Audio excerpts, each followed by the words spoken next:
கார்த்திகை தீபத்தன்று சிவபெருமான் அக்னியாய் தோன்றுகிறார், அக்னியில் நடனமாடுகிறார். இந்த நடனத்திற்கு முக்தி நடனம் என்று பெயர் சொல்லப்படுகிறது. பேராசிரியர் ஞானசம்பந்தன் ஐயா, சிவபெருமான் என்றவுடன் உடனே வருவது நமக்கு திருவிளையாடல் என்பதுதான் ஞாபகத்திற்கு வருகிறது. சிவன் என்றாலே அவரோடே அந்த திருவிளையாடலும் கூட சேர்ந்து வருகிறதே. இப்ப இந்த புனித தலத்திற்கு ஏதாவது திருவிளையாடல் இருக்கிறதா? நன்றி பூங்குழலி, மிக அருமையான கேள்வியை கேட்டிருக்கிறீர்கள்.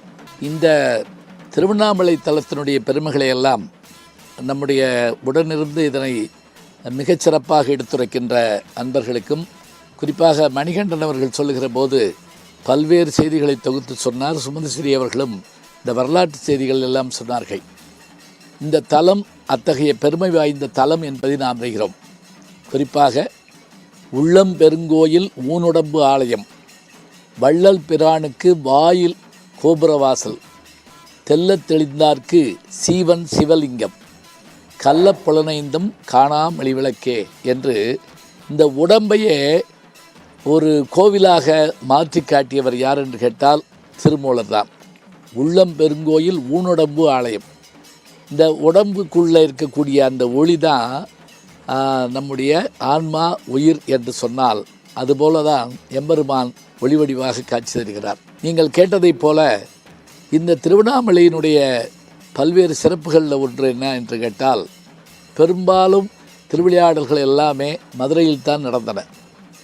ஒரு சில திருவிளையாடல்கள் மட்டும்தான்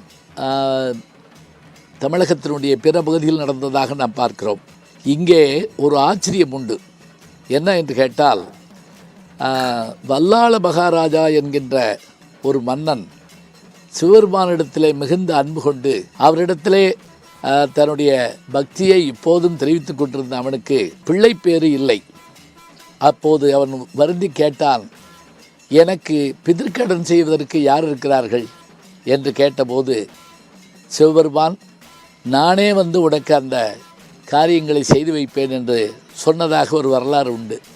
அதன்படி இன்றைக்கும் நீங்கள் பார்த்தால் அந்த வல்லாள மகராசாவினுடைய அந்த கர்மகாரியங்களை பிதிர்காரியங்களை செய்வதற்காக எம்பெருமானே அங்கு வருவதாக இன்றைக்கும் ஒரு விழா இருக்கிறது. எப்படி திருஞான சம்பந்தர் மதுரைக்கு வந்தபோது அனல்வாதம் புனல்வாதம் என்று அவர் எழுதிய தேவார பாடல்களை சமணர்களோடு போராடுகிற போது நெருப்பிலிட்டு எரிந்து போனால் அந்த மதம் தங்களிடத்திலே தோற்றதாக அர்த்தம். சமணர்கள் போட்டது தீயில் எரிந்து போனது.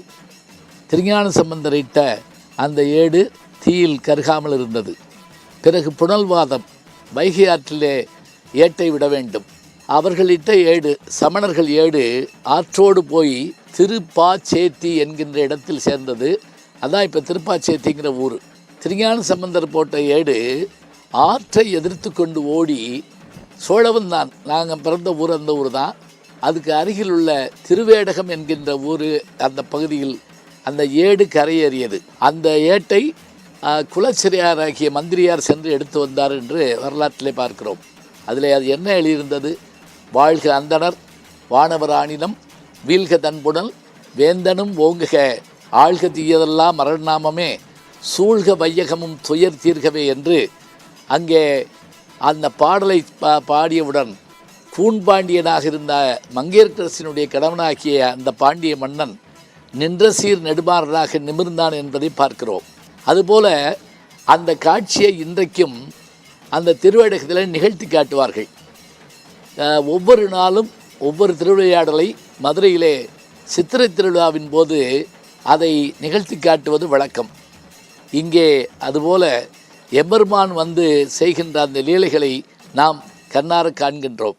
அதோடு மட்டுமல்லாது இங்கு ஒவ்வொருவரையும் பாடல்களை எழுத வைத்த பெருமை எம்பெருமானுடைய அந்த குடும்பத்தாருக்கே உண்டு.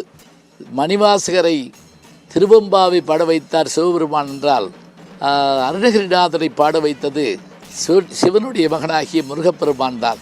அதிலும் குறிப்பாக ஒன்று சொல்வார்கள், இந்த திருவண்ணாமலை பகுதியை ஆண்ட மன்னன் அவனுக்கு கண்ணிலே பார்வை குறைபாடு ஏற்பட இந்த குறைபாட்டை போக்குவதற்கு என்ன செய்யலாம் என்று கேட்டபோது, அருணகிரிநாதர் மீது பகை கொண்டிருந்த சம்பந்தாண்டான் என்கின்ற மந்திரவாதி விண்ணுலகத்திலிருந்து பாரிஜாத மலரை கொண்டு வந்தால் உங்களுக்கு பார்வை வரும், அதை கொண்டு வர யாரால் முடியும் என்று சொன்னால் அது நம்முடைய அருணகிரிநாதரால் மட்டும்தான் முடியும் என்று அவன் சொன்னான்.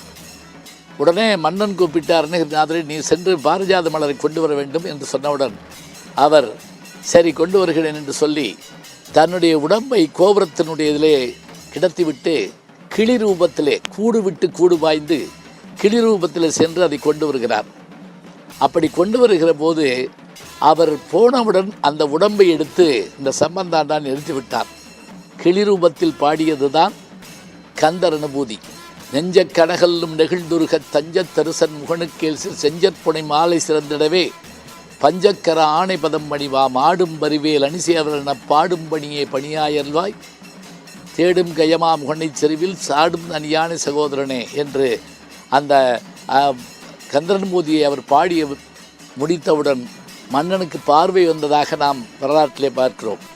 அதுதான் நிறைவான பாடலாக சொல்லுகிற போது உருவாய் அருவாய் உளதாய் இளதாய் மறுவாய் மலராய் மணியாய் ஒளியாய் கருவாய் உயிராய் கதியாய் விதியாய் குருவாய் வருவாய் அருவாய் குகனை என்று அந்த பாடல் நிறைவடைகிறது என்று சொன்னால் இந்த கந்தர் அனுபூதி பாடப்பட்ட இடம் இந்த திருவண்ணாமலை தான். அது மட்டுமில்லை, இன்னொரு அற்புதமும் இங்கு நிகழ்ந்ததாக சொல்வார்கள். எப்படி என்றால், நீ முருகப்பெருமானை வரவழைக்க முடியுமா என்று சம்பந்தாண்டான் அருணகிரியை கேட்க நிச்சயமாக என்னால் பாடி வரவழைக்க முடியும் என்று சொல்ல, அப்படி என்றால் நானும் என்னுடைய காளி மாதாவை வரவழைப்பேன் என்று அந்த சம்பந்தாண்டான் போட்டியிலே இறங்க சம்பந்தாண்டான் காளியை வரவைக்க வேண்டும், அதாவது உமையம்மையை வரவைக்க வேண்டும், அருணகிரிநாதர் முருகப்பெருமானை வரவைக்க வேண்டும். இதுதான் போட்டி. போட்டியிலே அன்றைக்கு அந்த சம்பந்தாண்டான் சென்று காளியை வேண்டிய போது காளி சொன்னாள், உன்னுடைய தவத்தின் காரணமாக நீ பெற்ற வரம் தீர்ந்தது, இனிமேல் நீ அழைத்தால் நான் வரமாட்டேன் என்று சொன்னவுடன் உடனே அவன் கீழே விழுந்து வணங்கி நீ வராவிட்டால் பரவாயில்லை, முருகப்பெருமானை வரவிடாமல் பிடித்துக்கொள்ள என்று சொல்ல, சரி அதை வேணால் செய்கிறேன் என்று சொல்லி முருகப்பெருமானை தன்னுடைய மடியிலே வைத்து உட்கார வைத்து கொண்டாளாம் பார்வதி. இப்போது அருணகிரிநாதர் பாடுகிறார், முருகப்பெருமான் வரவில்லை. எல்லோரும் பார்த்து கொண்டிருக்கிறார்கள், முருகப்பெருமானே வரவில்லையே என்று. அப்போது ஞான திருஷ்டியால் முருகப்பெருமான் எங்கிருக்கிறார் என்பதை அருணகிரிநாதர் பார்க்கிறார். பார்வதியினுடைய மடியிலே இருப்பதை தெரிந்து கொண்டு அந்த மயில் விருத்தம் பாட கந்தர் அலங்காரம் பாடினார், கந்தர் அனுபூதி பாடினார். மயில் விருத்தம் பாட அந்த மயில் சென்று பார்வதியின் முன்னே ஆட சற்றே மகிழ்ந்த பார்வதி கை நெகிழ விட்டவுடன் முருகப்பெருமான் இறங்கி வந்து திருவண்ணாமலை கோவிலில் இருக்கக்கூடிய ஒரு தூணை வெடித்து சிதற வைத்து அதற்குள் தோன்றினார் என்ற வரலாறு உண்டு. இன்றைக்கும் நீங்கள் சென்றால் அந்த கோவிலுக்கு போகிற இடத்திலே உள்ளே நுழைகிற இடத்திலே அந்த தூணும் அங்கே அருணகிரிநாதர் பாடிய அந்த பாடலும் மற்றவையும் இருப்பதை நாம் காணலாம்.